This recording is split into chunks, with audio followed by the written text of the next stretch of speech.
Shalom. I want to give all praises, honor, and infinite glory to Yahweh, Ba'ashem, Yahushai, Ba'ashem, Rakakwadash. I want to give double honors to our apostles and elders and great millstone. Peace and blessings to you brothers and sisters out there. And your brother Zion coming back at you with another lesson. Um, Today's lesson is gonna be about our labor and work is not in vain.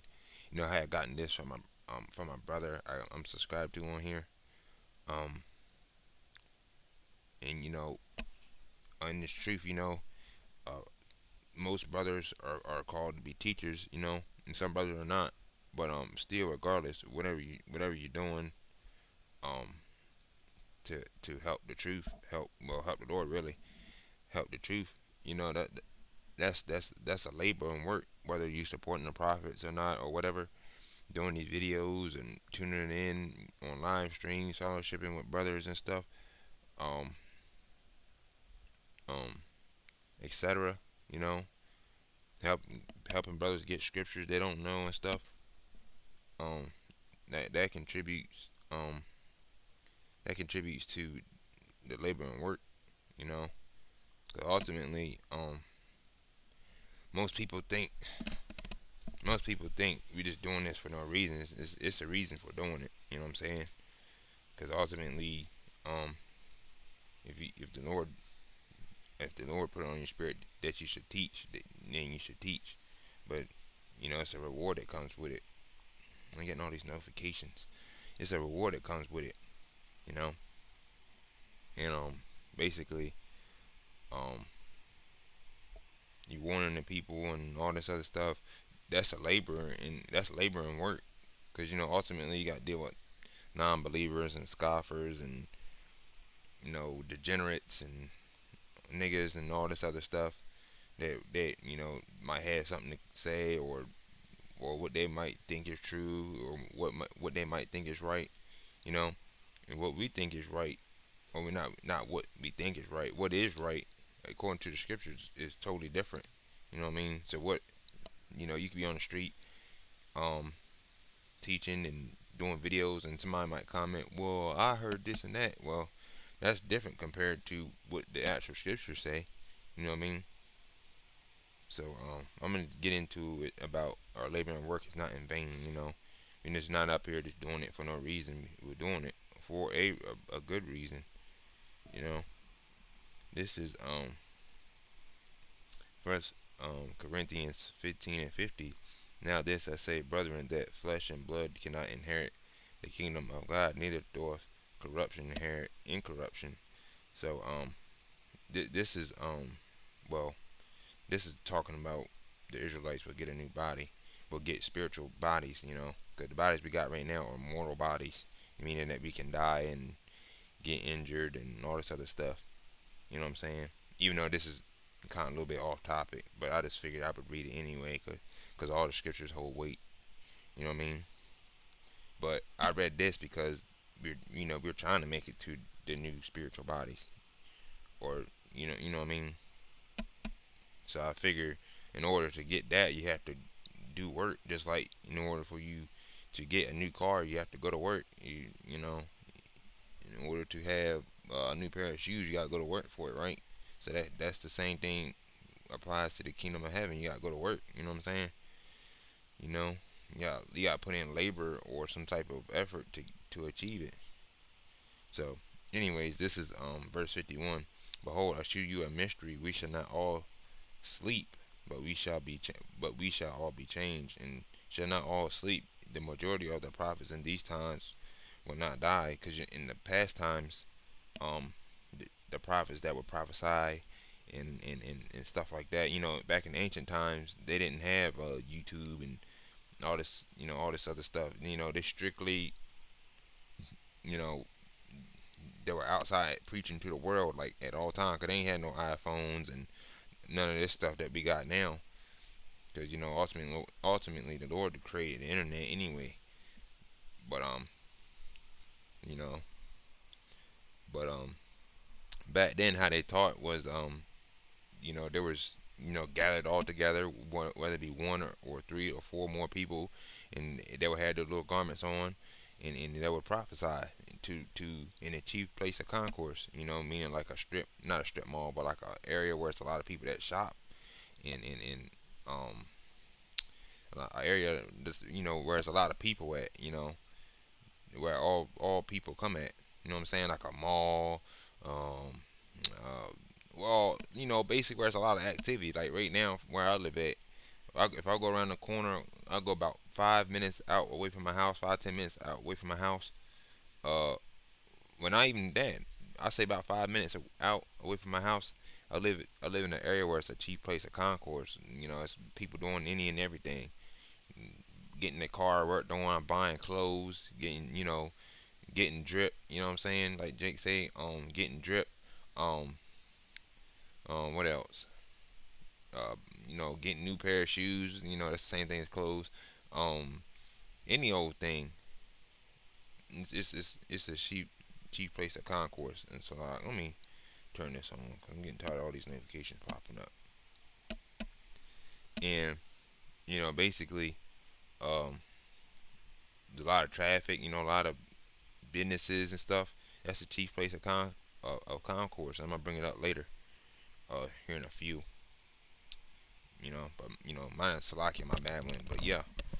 Um. Let me reread that. This is First Corinthians 15:51. Behold, I shew you a mystery. We shall not all sleep, but we shall all be changed. And shall not all sleep. Majority of the prophets in these times will not die.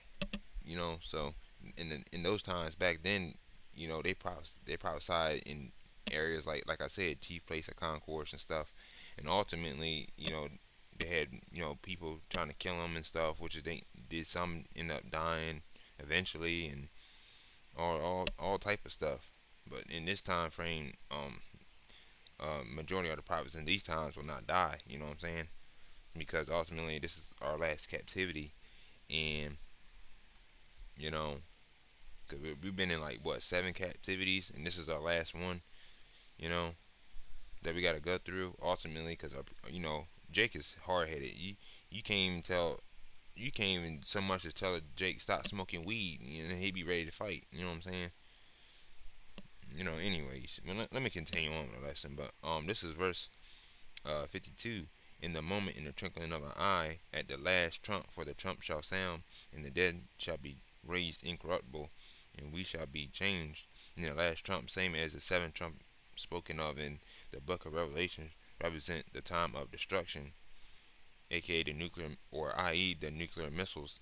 Yeah. So ultimately, our labor is to save us. You know, our labor is to save. Basically, I'm tying this together. Our labor is to save us, so we won't get destroyed, and to save others if possible. And ultimately, we're working so we can have that crown from the Lord. You know what I'm saying? Not not suffer, not be some degenerate, but we're working for a crown. We're working for the kingdom ultimately.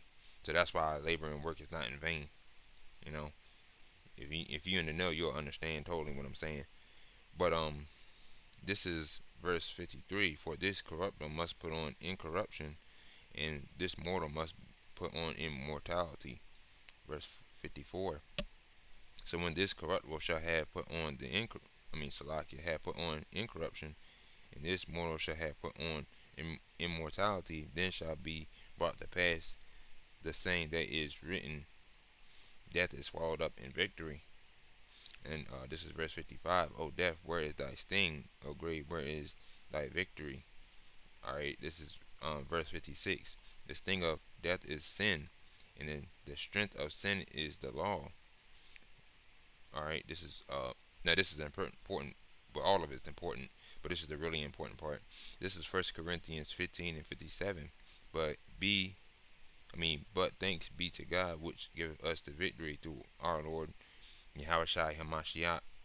And this is basically saying the children of Israel will obtain the second covenant through Yahushua in Hebrews 8, 6 through 13, meaning that they will not be able to sin and therefore will not die. Yeah, because the reason why we die is because of sin, ultimately. You know what I mean? And other things that we did. Should I pull it up real quick? Um, yeah, why not? I'm sitting right here looking right at it. All of it's important. All right, this is Hebrews 8:6. But now have he obtained a more excellent ministry, but how much also he is the mediator of a better covenant. Covenant. I can't even talk right now. Which was established upon better promises. All right, this is a new covenant.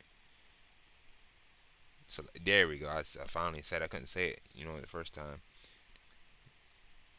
All right, this is Hebrews 8:7. For if the first covenant had been faultless, then should no place have been bought for the second. And the first covenant was talking about Exodus 24:8. All right, this is verse 8. For finding fault with them, he said, Behold, the days come, saith the Lord, where I will make a new covenant with the house of Israel and with the house of Judah. And the house of Israel is the northern kingdom, and the house of Judah is a southern kingdom. So, just to expand on it a little bit, the house of Israel would be like Ephraim, Puerto Ricans, Gad and Native Americans and stuff. Um, all those the northern tribes, but the house of Judah is like your Black Americans, which is you Black Americans, African Americans. Both of them are bywords. Um, Black Americans descend directly from Judah, which is the same tribe Yahushua came from, which is the house of Judah. You know what I mean? And I should do a lesson on that right after this. But the house of Judah is specifically Judah, Benjamin, and Levi. So that's your African Americans, your Jamaicans, and your Haitians. You know what I mean? That's the house of Judah. But the tribe itself, Judah, is Negroes in America, which is they're in the same tribe where the Lord came out from. You know what I mean? Um, but anyways, this is verse 9. Not according to the covenant that I made with their fathers in the day when I took them by the hand to lead them out of the land of Egypt, because they continued not in my covenant, and I regarded them not, saith the Lord. Verse 10. For this is the covenant that I will make with thee, the house of Israel, after those days, saith the Lord. I will put my laws into their mind and write them in their hearts, and I will be to them a God, and they shall be to me a people. And that's the New Testament, and it's to break down the New Testament in the